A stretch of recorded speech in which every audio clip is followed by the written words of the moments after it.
सभी विद्यार्थियों का हृदय से अभिवादन। जिन लोगों ने भी केवीएस पीजीटी का फॉर्म हिंदी विषय को लेकर डाला हो, वो मेरे साथ जुड़कर अपनी तैयारी को बेहतर बना सकते हैं। मेरे चैनल पर केवीएस पीजीटी हिंदी की तैयारी पूरी क्रमबद्ध रूप से करवाई जाएगी।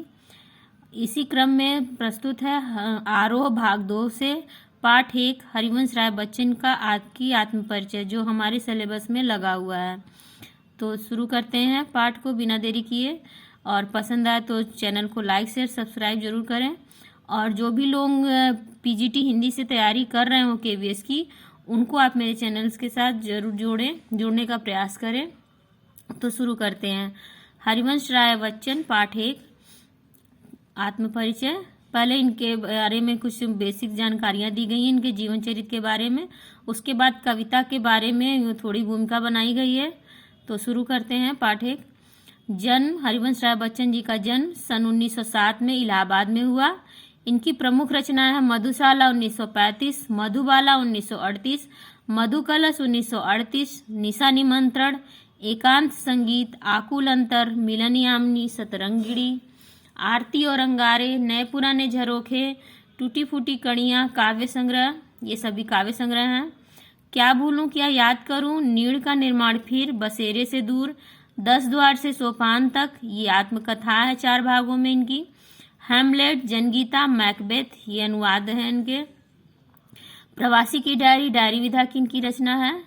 और इनका पूरा वाङ्मय बच्चन ग्रंथावली के नाम से 10 खंडों में प्रकाशित है। इनका निधन सन 2003 में मुंबई में हुआ। पूर्व चलने के बटोही बाट की पहचान कर ले, अर्थात पहले आपको जो कार्य करना है उसके बारे में अच्छे से सोच विचार कर लीजिए। उस कार्य को करने से आपको क्या फायदे हैं, क्या नुकसान है, उनका विचार करने के बाद ही किसी कार्य को प्रारंभ करना चाहिए, ये कवि कहना चाहता है। आगे देखते हैं। 1942 से 1952 तक इलाहाबाद विश्वविद्यालय में प्राध्यापक रहे। आकाशवाणी के साहित्यिक कार्यक्रमों से संबद्ध रहे। फिर विदेश मंत्रालय में हिंदी विशेषज्ञ भी रहे। दोनों महायुद्धों के बीच मध्य वर्ग के विक्षुब्ध विकल मन को बच्चन ने वाणी का वरदान दिया। उन्होंने छायावाद की लाक्षणिक वक्रता के बजाय सीधी सादी जीवंत भाषा और संवेदनसिक्त गेय शैली में अपनी बात कही। व्यक्तिगत जीवन में घटी घटनाओं की सहज अनुभूति की ईमानदार अभिव्यक्ति बच्चन के यहाँ कविता बनकर प्रकट हुई है। यह विशेषता हिंदी काव्य संसार में उनकी विलक्षण लोकप्रियता का मूल आधार है। मध्ययुगीन फारसी के कवि उमर खय्याम का मस्तानापन हरिवंश राय बच्चन की प्रारंभिक कविताओं, विशेषकर मधुशाला में एक अद्भुत अर्थ विस्तार पाता है। जीवन एक तरह का मधुकलश है, दुनिया मधुशाला है। कल्पना साकी और कविता वह प्याला जिसमें ढालकर जीवन पाठक को पिलाया जाता है। कविता का एक घूंट जीवन का एक घूंट है। पूरी तन्मयता से जीवन का घूंट भरे, कड़वा खट्टा भी सहज भाव से स्वीकार करे तो अंततः एक सूफियाना सी बेख्याली मन पर छाएगी। एक के बहाने सारी दुनिया से इश्क हो जाएगा और तेरा मेरा के समझ झगड़े काफूर हो जाएंगे। इसे बच्चन का हालावादी दर्शन कहते हैं। यह बात ध्यान देने योग्य है कि उनकी युग बोध संबंधी कविताएं जो बाद में लिखी गईं, उनका मूल्यांकन अभी तक कम ही हो पाया है। बच्चन का कवि रूप सबसे विख्यात है, पर उन्होंने कहानी, नाटक, डायरी आदि के साथ बेहतरीन आत्मकथा भी लिखी है, जो ईमानदार आत्मस्वीकृति और प्रांजल शैली के कारण निरंतर पठनीय बनी हुई है। यहाँ उनकी कविता आत्मपरिचय तथा गीत संग्रह निशा निमंत्रण का एक गीत दिया जा रहा है, जो अपने को जानना दुनिया को जानने से कठिन है। समाज से व्यक्ति का नाता खट्टा मीठा तो होता ही है, जग जीवन से पूरी तरह निरपेक्ष रहना संभव नहीं। दुनिया अपने व्यंग बाढ़ और शासन प्रशासन से चाहे जितना कष्ट दे, पर दुनिया से कटकर मनुष्य रह भी नहीं पाता, क्योंकि उसकी अपनी अस्मिता, अपनी पहचान का उत्स, उसका परिवेश ही उसकी दुनिया है। अपना परिचय देते हुए लगातार दुनिया से अपने द्विधात्मक और द्वंद्वात्मक संबंधों का मर्म ही उद्घाटित करता चलता है। और पूरी कविता का सारांश एक पंक्ति में यह बनता है कि दुनिया से मेरा संबंध प्रीति कलह का है, मेरा जीवन विरुद्धों का सामंजस्य है। उन्मादों में अवसाद, रोदन में राग, शीतलवाड़ी में आग, विरुद्धों का विरोधाभास मूलक सामंजस्य साधते साधते ही वह बेखुदी, वह मस्ती, वह दीवानगी व्यक्तित्व में उतर आई है कि दुनिया में हूँ, दुनिया का तलबगार नहीं हूँ, बाजार से गुजरा हूँ, खरीदार नहीं हूँ। जैसा कुछ कहने का ठस्स पैदा हुआ है, यह ठस्सा ही छायावादोत्तर गीत काव्य का प्राण है। किसी असंभव आदर्श यूटोपिया की तलाश में सारी दुनियादारी ठुकराकर उस भाव से दुनिया से इन्हें कोई वास्ता नहीं। प्रीति कला का यही वितान और विरोधाभास का यही विग्रह इन्हें दूर टिमटिमाटे तारे की अबुझ रहस्यात्मकता से लहालोट रखता है। निशा निमंत्रण से उद्धृत गीत में प्रकृति के दैनिक परिवर्तनशीलता के संदर्भ में प्राणी वर्ग, विशेषकर मनुष्य के धड़कते हृदय को सुनने की काव्यात्मक कोशिश है। बहुत ही सरल सर्वानुभूत बिंबों के जरिए किसी अगोचर सत्य की रूहानी छुअन महसूस करा देना बच्चन की जो अलग विशेषता है, गीत उसका एक बेहतर नमूना है। किसी प्रिय आलंबन या विषय से भावी साक्षात्कार का आश्वासन ही हमारे प्रयास के पगों की गति में चंचल तेजी भर सकता है, अन्यथा हम शिथिलता और फिर जड़ता को प्राप्त होने के अभिषिक्त हो जाते हैं। गीत इस बड़े सत्य के साथ समय के गुजरते जाने के एहसास में लक्ष्य प्राप्ति के लिए कुछ कर गुजरने का जज्बा भी लिए हुए हैं। तो ये पहला परिचय दिया गया उनका, थोड़ा सा जीवन परिचय, और फिर इस कविता के बारे में, आत्मपरिचय कविता के बारे में थोड़ी सी भूमिका बताई गई है। क्योंकि बच्चन जी हालावादी कवि माने जाते हैं और व्यक्तिगत काव्यों को लेकर लिखने वाले कवि जी माने जाते हैं, तो उसी से संबंधित ये आत्मपरिचय नामक ये कविता है जो आरोह भाग 2 में का पहला पाठ है और KVS PGT में लगा हुआ है। तो शुरू करते हैं बिना देर किए। मैं जग जीवन का भार लिए फिरता हूँ, फिर भी जीवन में प्यार लिए फिरता हूँ। कर दिया किसी ने झंकृत जिनको छूकर, मैं सांसों के 2 तार लिए फिरता हूँ। यहाँ कवि बच्चन जी कहना चाहते हैं, मैं जग जीवन का भार लिए फिरता हूँ, अर्थात जीवन में जो भी कठिनाइयाँ हैं, जो परेशानियाँ हैं, दिक्कतें हैं, उनका भार लिए फिरता हूँ। हर व्यक्ति लिए फिरता है। फिर भी जीवन में प्यार लिए फिरता हूँ, फिर भी जीवन में प्यार लिए फिरता हूँ, अर्थात इन परेशानियों दिक्कतों के होने के बावजूद भी मैं दूसरों के लिए प्यार लिए फिरता हूँ। कर दिया किसी ने झंकृत जिनको छूकर, मैं सांसों के 2 तार लिए फिरता हूँ। यहाँ उनकी अदृश्य नायिका है जिसके बारे में उन्होंने कहा है कि छू दिया किसी ने छू कर जिनको, मैं सांसों के 2 कर दिया किसी ने झंकृत जिनको, अर्थात वो अदृश्य नायिका ने जो भी हो उन तारों को छू कर, मतलब उनके प्रेम पूर्ण तारों को छू कर जो जीवन में प्यार लिए फिरते हैं, उसको झंकृत कर दिया है। किसी ने छू दिया जिससे उसमें झंकार हो उठी।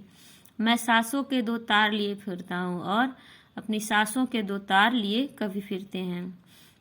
मैं स्नेह सुरा का पान किया करता हूँ। मैं स्नेह सुरा अर्थात प्रेम भरी बातों का, प्रेम रूपी सुरा का पान किया करता हूँ। मैं कभी न जग का ध्यान किया करता हूँ, अर्थात अब जो सही है, मुझे जो सही लगता है, ऐसे स्नेह रूपी सुरा का पान किए रहता हूँ, और कभी किसी जग की बातों का, लोगों की बातों का ध्यान नहीं करता, क्योंकि लोग हमेशा डिमोटिव ही करते हैं आपको, चाहे आप कोई भी कार्य करें वो उसमें कुछ ना कुछ कमियां निकाल ही देते हैं। इसलिए मैं जग का ध्यान नहीं करता हूँ। जग पूछ रहा उनको जो जग की गाते हैं, मैं अपने मन का गान किया करता हूँ। मतलब जग में उन्हीं लोगों का मान किया करते हैं जो जग की गाते हैं, अर्थात आप जो आप बटरिंग करते हैं, जो चापलूसी करते हैं, उन्हीं को जग पूछता है जो ऊंचे स्थान पे पहुंच गए हैं। पर मैं अपने मन का गान किया करता हूँ। कभी कहते हैं कि मैं ऐसी बातें नहीं करता हूँ, मैं जो मेरे मन में आता है, मेरी इच्छा होती है, मेरे हृदय को अच्छा लगता है, मैं उसका गान किया करता हूँ, मैं वो कार्य करता हूँ। मैं निज के उद्गार लिए फिरता हूँ, मैं निज उर के उपहार लिए फिरता हूँ। कभी कहते हैं बच्चन जी निज उर के उद्गार लिए फिरता हूँ, अर्थात अपने हृदय के, निज मतलब अपना, खुद का, उर का मतलब होता है हृदय, अपने हृदय के उद्गार लिए फिरता हूँ, जो मेरे हृदय को अच्छा लगे, सुशोभित हो भाई, वही उद्गार लिए फिरता हूँ। मैं निज के उपहार लिए फिरता हूँ, अर्थात वही उपहार, वही निज के उद्गार जो है उपहार बन जाते हैं, वही उपहार लिए फिरता हूँ। है यह अपूर्ण संसार न मुझको भाता, मैं सपनों का संसार लिए फिरता हूँ। मतलब संसार में कोई ना कोई कमी सभी को लगी हुई है, जिसे मैं सपनों में पूर्ण कर लेता हूँ। अर्थात इस अपूर्ण संसार मुझे नहीं भाता है और मैं सपनों का संसार लिए फिरता हूँ। इसीलिए मैं अपने कल्पना में, मतलब अपनी कल्पना में, अपने सपनों में अपने पूर्ण संसार को लिए फिरता हूँ। मैं जला हृदय से अग्नि दहा, मैं जला हृदय में अग्नि दहा करता हूँ, सुख दुख दोनों में मग्न रहा करता हूँ। जग भव सागर तरने को नाव बनाए, मैं भव मौजों पर मस्त बहा करता हूँ। मैं जला हृदय में मतलब अपने हृदय में मैं अग्नि जला, आग को जलाकर दहा करता हूँ। दहा मतलब जलना, खुद को जला करता हूँ। सुख दुख दोनों में मग्न रहा करता हूँ, चाहे सुख हो या दुख हो, दोनों में ही आनंदित महसूस करता हूँ, खुद को मगन रहता हूँ, अपने सुखों में भी अपने दुख में भी। जग भव सागर तरने को नाव बनाया, मतलब भव सागर को तरने के लिए लोग तरह तरह के कार्य करते हैं, विभिन्न प्रकार की पूजा करते हैं, पाठ करते हैं। भव सागर से तर जाने के लिए भव सागर के उतरने के नाव बनाए, मतलब उस तरह के आचरण करता है जिससे उनके जीवन का पार हो। पर मैं भव मौजों पर मस्त बहा करता हूँ, पर मैं उन्हीं भावों पर अपनी मौज में, अपनी मस्ती में बहा करता हूँ, रहा करता हूँ। मैं यौवन का उन्माद लिए फिरता हूँ, उन्मादों में अवसाद लिए फिरता हूँ। मतलब मैं यौवन में का उन्माद लिए फिरता हूँ, मतलब मैं पूरी ऊर्जा से भरा हुआ हूँ और इस उन्माद को लिए फिरता हूँ। उन्मादों में अवसाद लिए फिरता हूँ, फिर भी उन उन्मादों में भी जो कठिनाइयाँ, जो परेशानियाँ, जो अवसाद हैं, उन्हें लिए फिरता हूँ। जो मुझको बाहर हंसा रुलाती भीतर, मैं हाय किसी की याद लिए फिरता हूँ। जो मुझको बाहर हंसाती है पर अंदर से मैं रोता हूँ उसके लिए।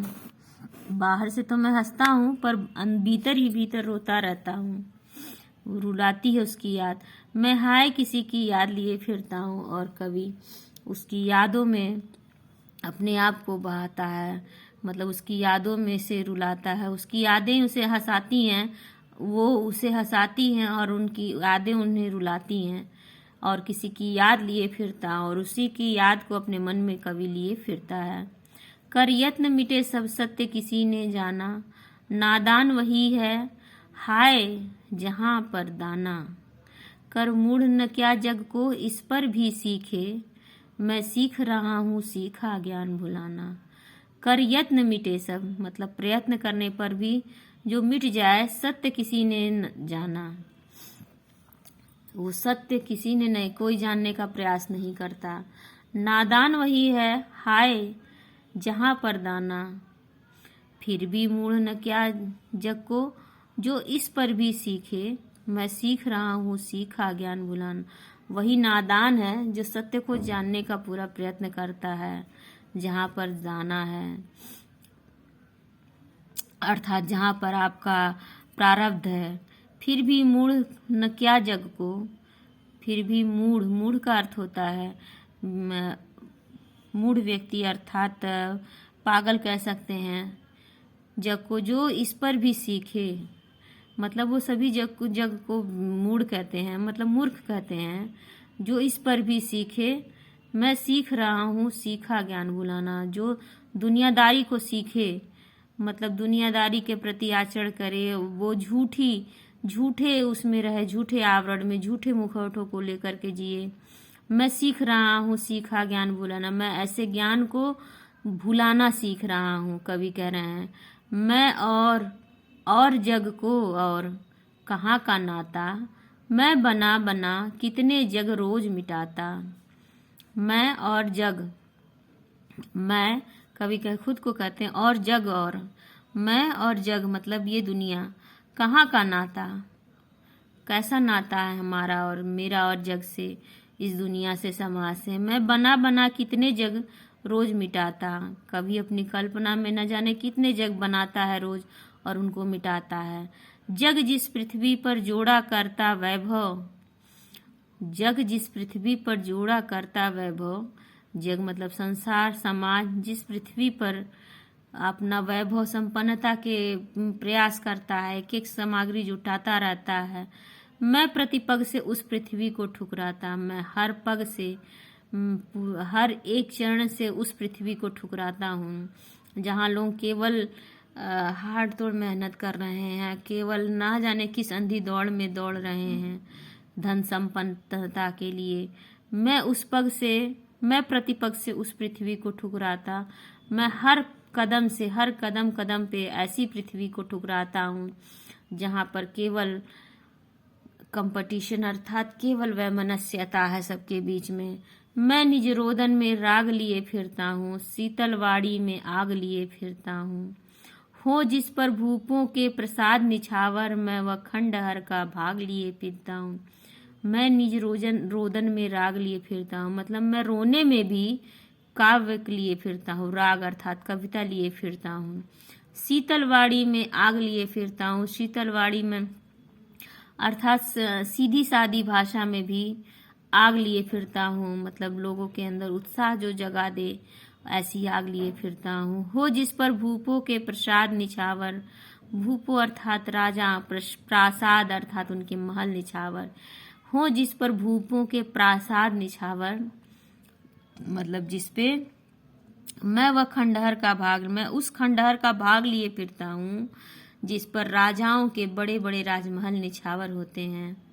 मैं रोया इसको तुम कहते हो गाना, मैं फूट पड़ा तुम कहते हो छंद बनाना।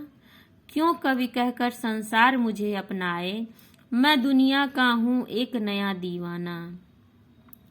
मैं जब रोता हूँ तो तुम उसे गाना कहते हो, मैं फूट पड़ा तुम कहते हो छंद बनाना। मैं अपनी भाषा में तुमको टोकता हूँ तो तुम कहते हो मैंने छंद बनाया। क्यों कवि कहकर संसार मुझे अपनाए, मैं दुनिया का हूँ एक नया दीवाना। मैं इस दुनिया का एक दीवाना हूँ, एक व्यक्ति हूँ जो अपनी मस्ती में मस्त रहता है, मगन रहता है अपने संसार में। फिर कवि ये संसार मुझे कवि क्यों कहकर अपनाता है, मैं नहीं जानता। मैं दीवानों का वेश लिए फिरता हूँ, मैं मादकता निःशेष लिए फिरता हूँ। जिसको सुनकर जग झूम झुके लहराए, मैं मस्ती का संदेश लिए फिरता हूँ। मैं दीवानों का वेश लिए फिरता हूँ अर्थात अपनी मस्ती में मस्त रहता हूँ। मादकता निःशेष लिए फिरता हूँ अर्थात उस पागलपन को, उस दीवानगी को अपने साथ लिए फिरता हूँ। जिसको सुनकर जग झूमे लहराए, मैं मस्ती का संदेश लिए, मैं ऐसी मस्ती का, ऐसी खुशी का संदेश लिए फिरता हूँ जिसको सुनकर यह जग झूमे लहराए, खुश हो। तो दिन जल्दी जल्दी ढलता है, ये दूसरी कविता है, ये हमारे सिलेबस में नहीं लगा है। तो ख़त्म होती है मेरी वीडियो। इसके भाग 2 में लाऊंगी जिसमें इससे संबंधित मैं प्रश्न उत्तर करवाऊंगी। और जो भी KVS PGT की तैयारी कर रहे हैं विद्यार्थी वो ज़रूर चैनल पे से जुड़े। धन्यवाद।